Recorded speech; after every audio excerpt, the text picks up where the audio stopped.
N'Golo Kante stars as Chelsea sacrifice Sarri-ball to end Man City's unbeaten run. Manchester City's unbeaten record went up in flames at Stamford Bridge as goals from N'Golo Kante and David Luiz handed Chelsea an impressive 2-0 win. N'Golo Kante opened the scoring against the run of play, performing his very best Frank Lampard impression by arriving late inside the penalty area to thump a shot home after being picked out by Eden Hazard's intelligent cutback. Luiz made it 2 on 78 minutes with a wonderful header that looped majestically into the top corner at the far post, this time from an in-swinging Hazard corner to settle the contest and ensure City's first Premier League defeat since April. Both managers decided against naming an out-and-out striker, with Eden Hazard preferred to Olivier Giroud and Alvaro Morata for Chelsea, while Raheem Sterling played centrally with Sergio Aguero out injured and Gabriel Jesus starting on the bench. Here are some of the main talking points. Star man N'Golo Kante. In the wake of Chelsea's unbeaten record crumbling after defeats to Spurs and Wolves, Sarri has had to field numerous questions about his use of Kante, having shifted him into an advanced midfield role in order to accommodate Jorginho at the base of midfield. Having been accused of misusing Kante regularly over the past few weeks, you suspect Sarri might afford himself a wry smile as he enjoys a glass or two of Chianti this evening, given the impact that Kante made in City's penalty box. Like every player in Royal rather than Sky Blue, Kante was a virtual bystander for the opening 44 minutes of the game, yet he came alive when it mattered, latching onto a Hazard pass to hand the hosts a scarcely believable lead. That wasn't the only good moment Kante came up with in City's box. He created 2 chances in total, more than Willian and as many as Hazard and Pedro, with one of those a lovely slide rule pass across the box to Willian, who forced a save from Anderson. Perhaps the Kante experiment is starting to work after all.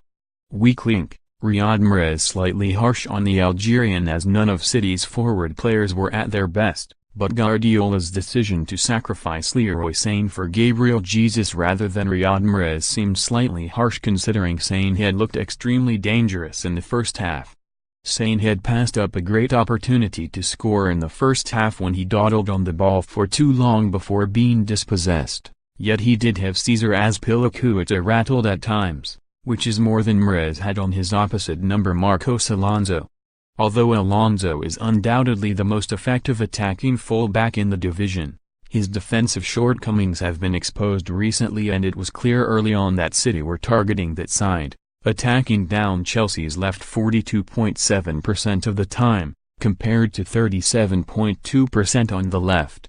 However, Mahrez struggled to get any joy, failing to create a single chance. Sane, in contrast, managed 2 in 31 fewer minutes, or have a single shot on target. In fairness to Mahrez, though, none of his teammates were up to their usual high standards. What surprised us? Chelsea's lack of possession under Sarri. Chelsea's average possession rate in the Premier League has rocketed up from 54% last season to 63% this, moving from 5th in that particular metric to 2nd, just behind today's opponents Manchester City. The Italian's desire to evolve Chelsea into a passing side has been obvious since his first game in charge, but at Stamford Bridge, both Sarri and his players well and truly met their match as City passed them off the mark, in the opening 44 minutes, at least. By the end of the first half, City had enjoyed 62.4% possession to Chelsea's 38.6%. Controlling the tempo of the game and spending virtually the entirety of it camped inside their hosts' half. Indeed, the average position map for both sides showed that 16 players were in Chelsea's own half, all 11 for the home side as well as 5 City players. Chelsea were poor and fortunate to be ahead at the interval, and while much improved in the second period, little change in terms of possession as City sawed a way back into the game. In the end, it ended up 61.3% in City's favor. There are certain managers whom you suspect that the process is as important as the result, Sarri being one of them.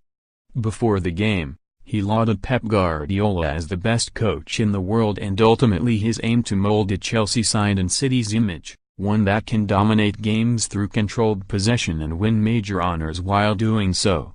This Chelsea performance was more symptomatic of Antonio Conte than Sarri.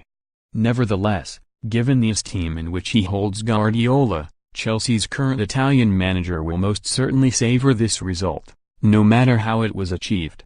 Maurizio Sarri reveals why he's dropped Alvaro Morata from Chelsea squad versus Man City. Maurizio Sarri reveals exciting transfer news ahead of January window. Lucas Torreira, N'Golo Kante and the evolution of the defensive midfielder.